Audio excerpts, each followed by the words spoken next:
Most interesting problem. There are lots of them. I was talking to Brooke earlier today, and she described a lot of things, problems I never knew, basically never thought about, right? Which are very interesting. There's a lot of other things to look at as well too. I think we were very lucky in some way to arrive at something which was very close to the actor model, because that is a very nice system. And I can just say, we did not know about the actor model when we were designing this.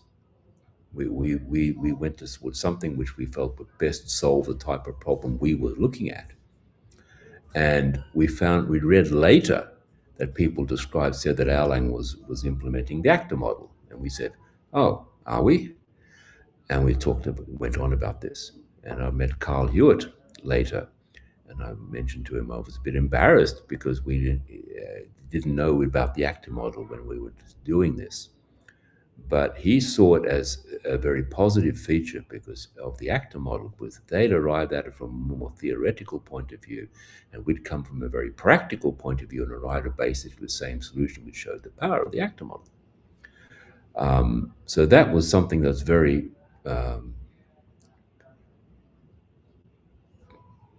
positive as a feedback from the whole system for it.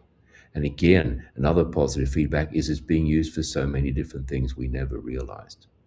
Even starting off with such relatively simple things like web servers and things like that for it. Again, when you look at them, they have very much the similar type of problems that telecom systems had, but in a different way, right?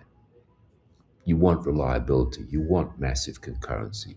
You don't want the system to crash because that gives a very bad feel for the people using it.